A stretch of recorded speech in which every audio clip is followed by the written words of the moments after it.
उत्तर प्रदेश के बारे में लोग बहुत कुछ जानते हैं, पर सब कुछ नहीं, क्योंकि यहाँ की मिट्टी ने अंग्रेजों की गुलामी देखी है, तो इसी मिट्टी से क्रांति की उठती चिंगारी भी।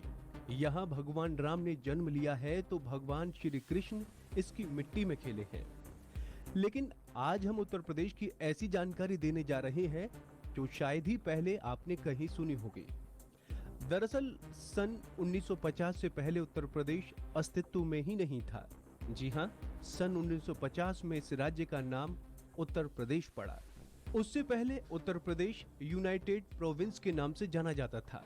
विभिन्न उत्तर भारतीय वंशों 1775, 1798 और 1801 में नवाबों, 1803 में सिंधिया और 1816 में गोरखों से छीने गए प्रदेशों को पहले बंगाल प्रेसिडेंसी के अंतर्गत रखा गया, लेकिन 1833 में इन्हें अलग करके पश्चिमोत्तर प्रांत गठित किया गया। 1856 ईस्वी में कंपनी ने अवध पर अधिकार कर लिया और आगरा एवं अवध संयुक्त प्रांत, जो वर्तमान में उत्तर प्रदेश की सीमा के स्वरूप के नाम से, इसे 1877 ईस्वी में पश्चिमोत्तर प्रांत में मिला लिया गया था।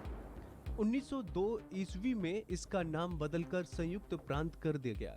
सन 1902 में नॉर्थ वेस्ट प्रोविंस का नाम बदलकर United province of Agra and Awadh कर दिया गया।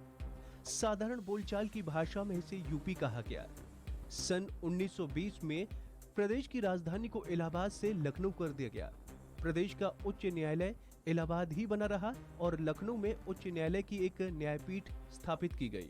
1950 में नए संविधान के लागू होने के साथ ही 12 जनवरी सन 1950 को इस संयुक्त प्रांत का नाम उत्तर प्रदेश रखा गया और ये भारतीय संघ का राज्य बना। उत्तर प्रदेश का अधिकतम हिस्सा अवध राज्य के अधीन था। अवध यानी आज का मध्य उत्तर प्रदेश का हिस्सा।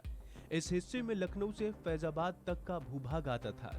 उत्तर प्रदेश की आबादी 20 करोड़ से अधिक है। इस तरह दुनिया के सिर्फ 5 देश ही उत्तर प्रदेश राज्य से अधिक आबादी वाले देश हैं। ये 5 देश हैं चीन, संयुक्त राज्य अमेरिका, इंडोनेशिया, ब्राजील और स्वयं भारत। उत्तर प्रदेश की जितनी आबादी है उतनी आबादी में समूचे ऑस्ट्रेलिया महाद्वीप में भी नहीं है। साल 2000 से पहले उत्तर प्रदेश देश की भौगोलिक स्थिति भारत देश सरीखी ही थी। सिर्फ समंदर ही नहीं था उत्तर प्रदेश के पास। भौगोलिक स्थिति को देखें तो उत्तर में पहाड़, पश्चिम में रेगिस्तान, बीच अवध वाले इलाके में सर्वश्रेष्ठ दोमट मिट्टी, तो दक्षिण में पठार इलाका, उत्तर में चिकनी मिट्टी और घने जंगल। इस तरह से उत्तर प्रदेश सर्वाधिक जैव विविधता वाला राज्य भी रहा। उत्तर प्रदेश की जमीन पर इंसानों का इतिहास 4000 से भी साल पुराना है। कहा जाता है कि आर्यों को उत्तर प्रदेश की मिट्टी से बेहतर मिट्टी कहीं नहीं मिली और वो यहीं बस गए। यहीं उन्हें गंगा का पानी भी भा गया। इतिहास की बात करें तो प्राचीन समय में भारत देश 16 महाजनपदों में बटा था। इनमें से 7 महाजनपद उत्तर प्रदेश की धरती पर थे। उत्तर प्रदेश की धरती से ही बौद्ध और जैन धर्म समूची दुनिया में फैले। कुशीनगर में बुद्ध को महानिर्वाण प्राप्त हुआ, तो आखिरी बड़े सम्राट हर्षवर्धन की नगरी कन्नौज भी उत्तर प्रदेश में है।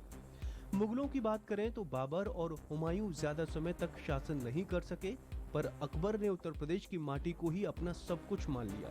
अकबर ने इलाहाबाद, फतेहपुर सीकरी में किले बनवाए, तो उसकी नींव पर मुगल वंश सैकड़ों सालों तक मजबूत बना रहा।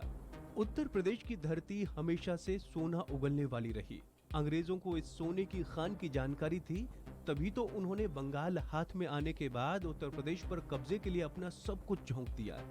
उत्तर प्रदेश ने देश को सर्वाधिक प्रधानमंत्री दिए हैं। कहा जाता है कि दिल्ली के सत्ता की राह उत्तर प्रदेश से होकर गुजरती है। जवाहरलाल नेहरू, लाल बहादुर शास्त्री, इंदिरा गांधी, चौधरी चरण सिंह, राजीव गांधी, वीपी सिंह, चंद्रशेखर, अटल बिहारी वाजपेयी और अब प्रधानमंत्री नरेंद्र मोदी। कुल 14 में से 9 प्रधानमंत्री उत्तर प्रदेश की धरती से आए।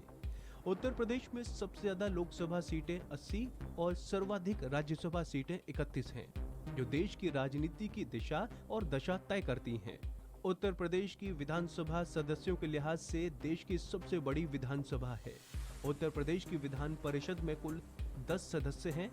उत्तर प्रदेश की विधानसभा और विधान परिषद में भारत देश के संसद की तरह ही एंग्लो इंडिया के लिए सीटें आरक्षित हैं। विधानसभा और विधान परिषद में एक एक सीटें आंग्ल भारतीयों के लिए सुरक्षित हैं। उत्तर प्रदेश ही तमाम बोलियों की शुरुआत की जमीन है। ब्रज और अवधी के साथ ही 40 अन्य बोलियां उत्तर प्रदेश में बोली जाती हैं।